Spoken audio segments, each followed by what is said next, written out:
अल्हम्दुलिल्लाहि रब्बिल आलमीन वस्सलातु वस्सलामु अला ख़ातमिन नबिय्यीन अम्मा बाद फ़अऊज़ु बिल्लाहि मिनश शैतानिर रजीम बिस्मिल्लाहिर रहमानिर रहीम सलातु वस्सलामु अलैका या रसूलल्लाह व अला आलिका व अस्हाबिका या हबीबल्लाह सलातु वस्सलामु अलैका या नबी अल्लाह व अला आलिका व अस्हाबिका या नूर अल्लाह।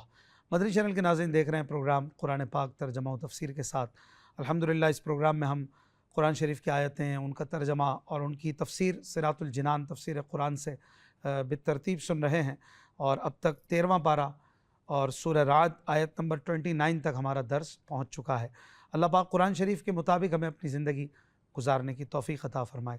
नबी रहमत सल्लल्लाहु अलैहि वसल्लम ने इरशाद फरमाया, तुम मुझ पर दुरूद पढ़ो, अल्लाह तुम पर रहमत भेजेगा। सल्लु अलल हबीब सल्लल्लाहु अला मुहम्मद सल्लल्लाहु अलैहि वसल्लम।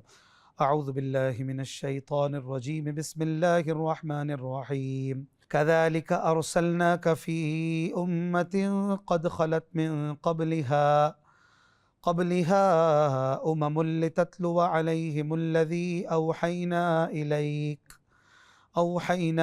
इलैक वहुम यकफ़ुरून बिर्रहमान क़ुल हुव रब्बी ला इलाहा इल्ला हु अलैहि तवक्कलतु व इलैहि मताब। आसान तर्जमा कुरान कंजुल इरफान।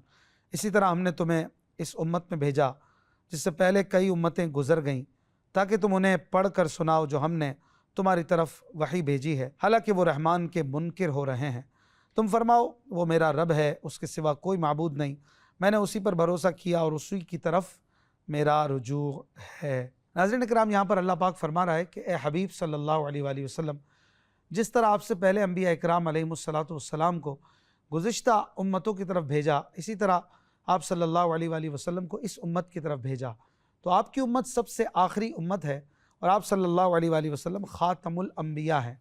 आप सल्लल्लाहु अलैहि वसल्लम को बड़ी शान से रिसालत अता की ताकि आप अपनी उम्मत को कुरान पाक और वो शरई अहकाम पढ़ कर सुनाएँ जो हमने आप सल्लल्लाहु अलैहि वसल्लम की तरफ वही फरमाए हैं, हालांकि वो रहमान के मुनकिर हो रहे हैं। इस आयत का शान नुज़ूल ये है कि हज़रत क़तादा और हज़रत मुक़ातिल वग़ैरह का कौल ये है कि ये आयत सुलह हुदैबिया में नाजिल हुई, जिसका मुख्तसर वाक़या ये है कि सुहेल बिन आमर जब सुलह के लिए आया और सुलहनामा लिखने पर इत्तेफ़ाक़ हो गया, तो हुज़ूर अलैहिस्सलातु वस्सलाम ने हज़रत अली गुल मुर्तज़ा करमल्लाहु वजहुल करीम से फ़रमाया, लिखो बिस्मिल्लाहिर रहमानिर रहीम।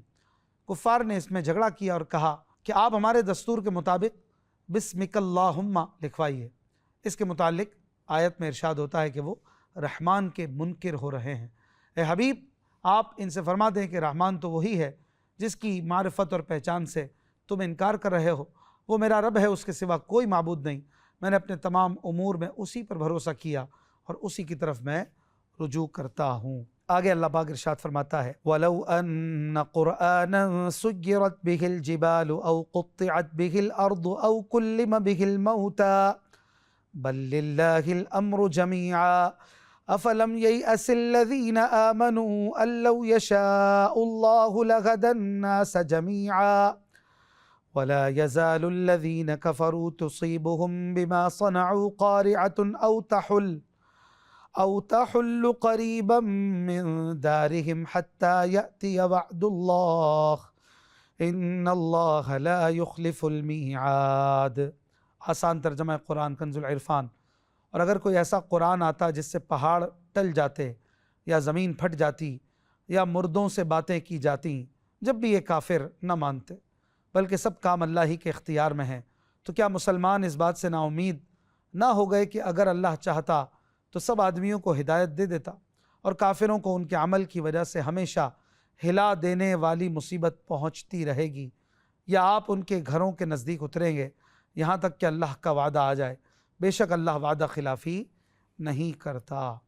नाज़रीन इकराम, कुफ़ार कुरैश ने हुज़ूर पुरनूर सल्लल्लाहु अलैहि वसल्लम से कहा था, अगर आप ये चाहें कि हम आपकी नबूवत मानें और आपकी पैरवी करें, तो आप कुरान शरीफ पढ़ कर इसकी तासीर से मक्के के पहाड़ अपनी जगह से हटा दीजिए, ताकि हमें खेती बाड़ी करने के लिए वसी ज़मीन मिल जाए, और ज़मीन को फाड़ कर चश्मा जारी कर दीजिए ताकि हम खेतों और बागों को इनसे सैराब करें।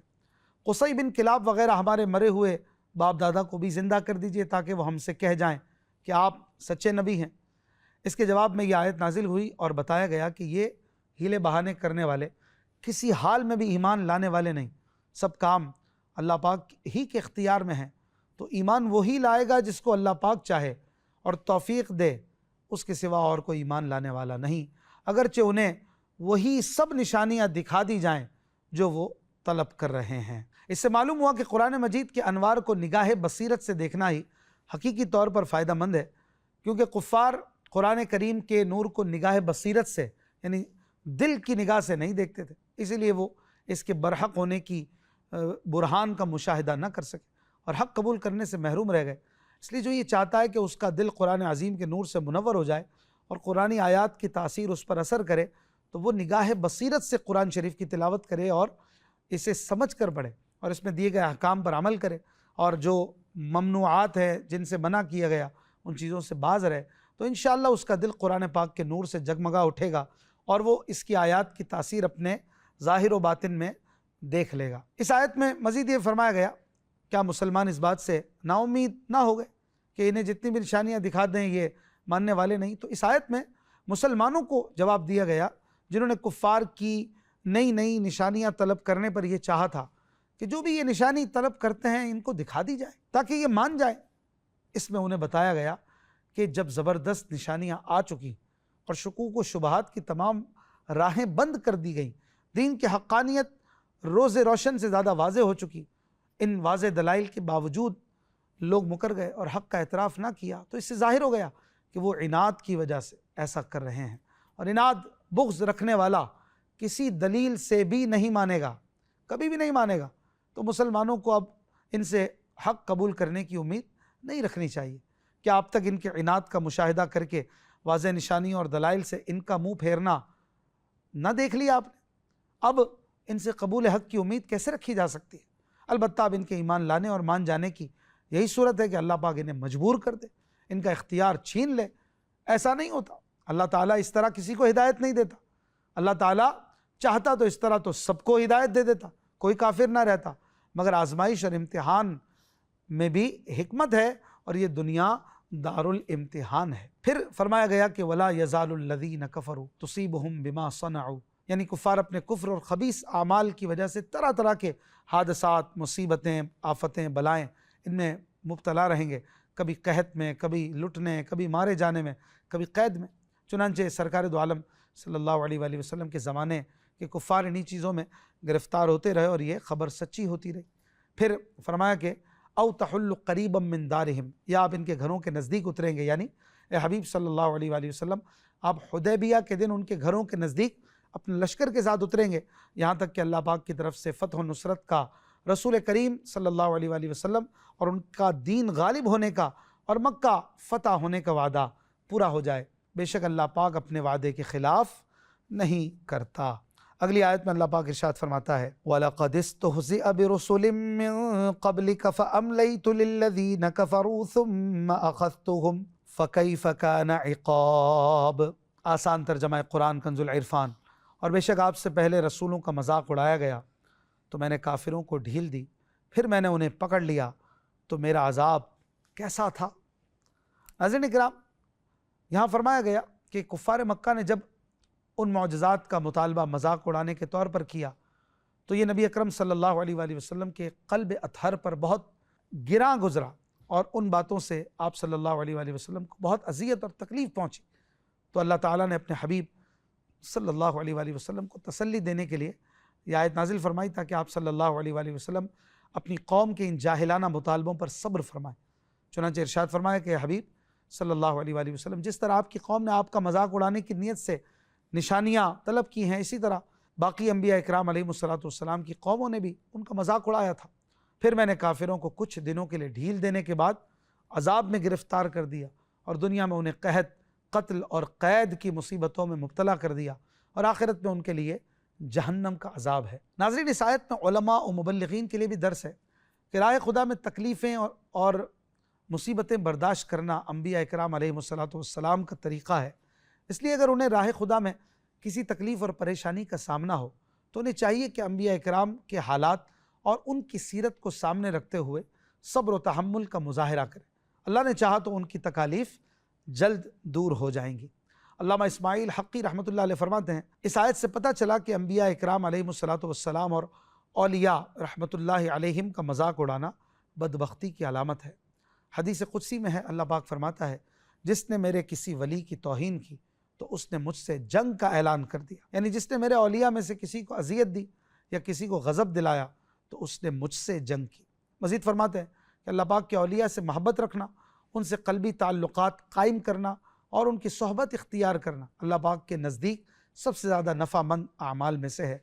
और अल्लाह पाक के औलिया से बुग़्ज़ व अदावत रखना, उन्हें हक़ीर समझना और उन पर एतराज़ात करना अल्लाह पाक के नज़दीक सबसे ज़्यादा नुकसान देने वाले आमाल में से है।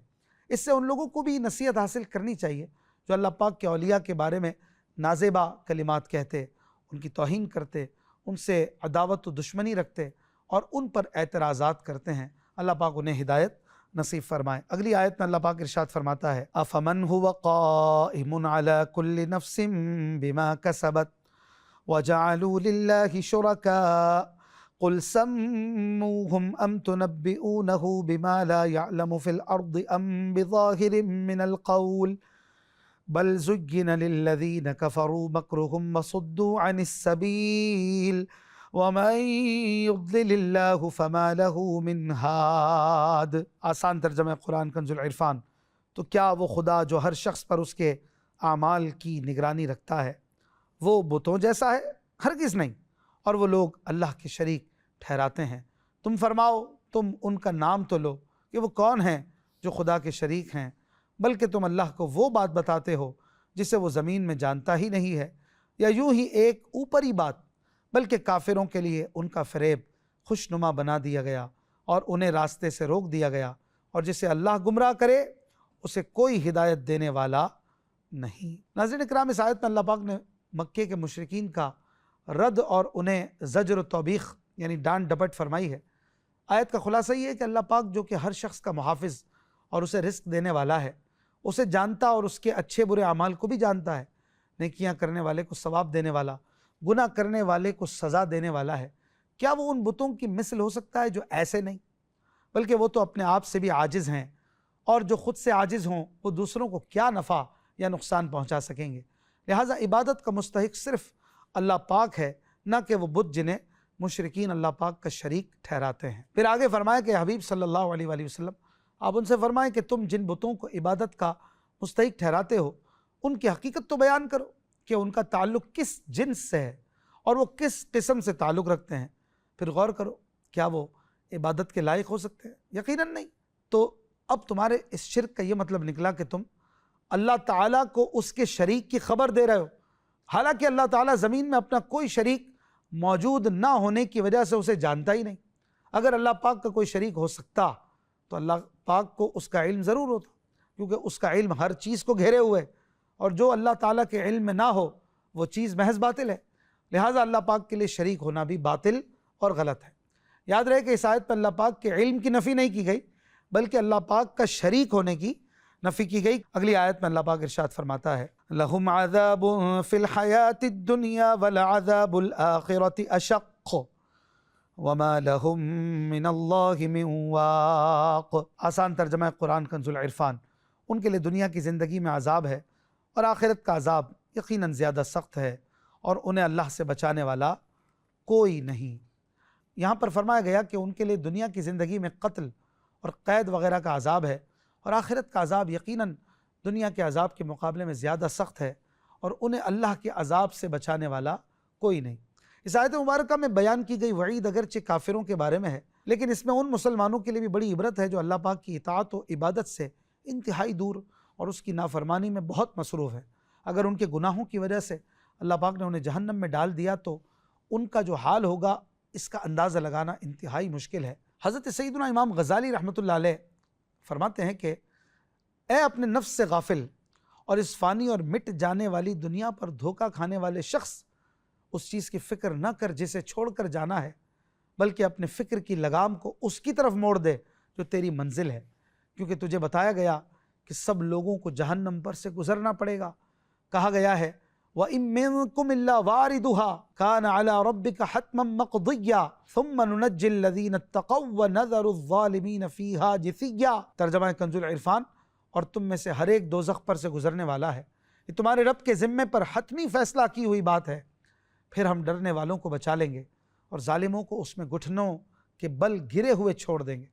तो तुझे वहाँ जाने का यकीन होना चाहिए, और चूँकि नजात के बारे में शक है, इसलिए तू अपने दिल में उस मकाम के हौलनाक मंजर का शऊर बेदार कर कि शायद तू उससे नजात के लिए तैयारी करे, और मखलूक के हाल में गौर व फिक्र करके क़यामत की मुसीबतों में से उन पर जो कुछ गुजरा उसकी वजह से वो कर्ब और परेशानियों में होंगे, और इस बात के मुंतज़िर होंगे कि उन्हें सिफारिश करने वालों की शफाअत की खबर मिले कि अचानक मुजरिमों को शाख दर शाख अंधेरे घेर लेंगे और लिपट जाने वाली आग उन पर छा जाएगी।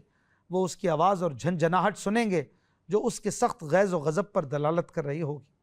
उस वक्त मुजरिमों को अपनी हलाकत का यकीन हो जाएगा और लोग घुटनों के बल गिर जाएंगे, हत्ता कि जो लोग बच जाएंगे उनको बुरे अंजाम का खौफ होगा। और जहन्नम के फरिश्तों में से एक आवाज़ देते हुए कहेगा, ए फुला बिन फुला, जो दुनिया में लंबी उम्मीद की वजह से टाल मटोल से काम लेता था और तूने बुरे अमाल में उम्र को ज़ाया कर दिया। फिर वो लोहे के गुर्ज लेकर उसकी तरफ दौड़ेंगे और उसको तरह तरह से धमकाएंगे, नीज़ उसे सख्त अजाब की तरफ ले जाएंगे और गहरे जहन्नम में औंधा फेंक देंगे और कहेंगे, चख, तू तो बड़ा इज्जत वाला करम वाला है। बस वो उसे ऐसे घर में कैद कर देंगे जिसके किनारे तंग, रास्ते तारीक और मकामात हलाकत पोशीदा होंगे।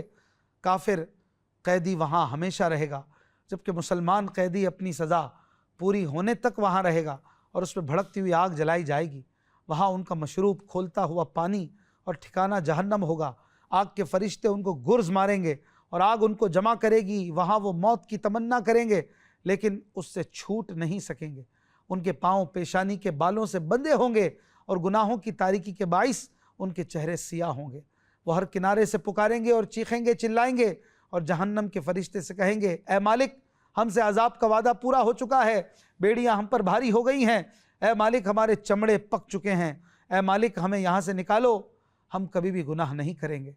दोज़ख के फरिश्ते कहेंगे, नहीं, अमन के दिन चले गए, अब जिल्लत के घर से निकल नहीं सकते, इसमें फिटकार के साथ पड़े रहो, बातें ना करो। अगर तुम्हें यहाँ से निकाल भी दिया जाए तो जिस काम से तुम्हें रोका गया तुम दोबारा वही काम करोगे।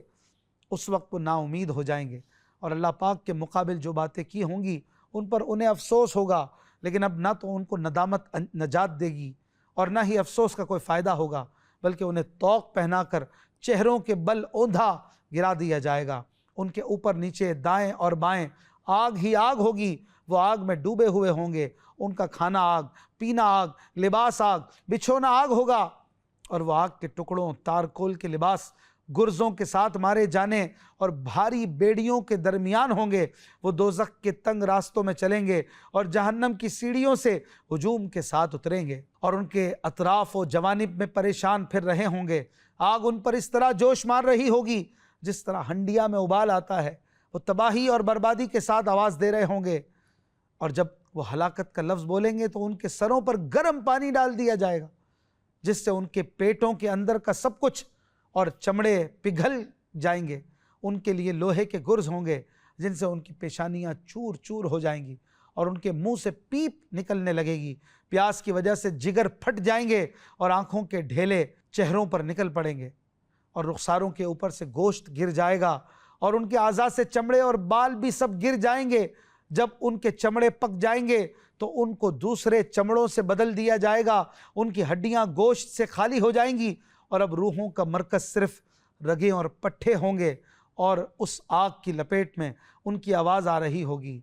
उसके साथ साथ वो मौत की तमन्ना करेंगे लेकिन उनको मौत नहीं आएगी।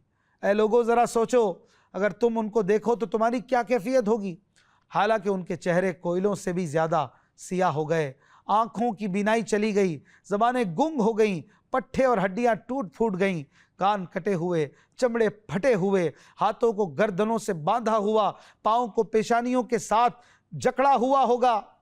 वो आग पर चेहरों के साथ चलते होंगे और लोहे के कांटे आँख के ढेले से रोनते होंगे। आग का शौला उनके अंदर के अज्जा में दौड़ता होगा और जहन्नम के सांप और बिच्छू उनके ज़ाहिरी आज़ा से लिपटे होंगे।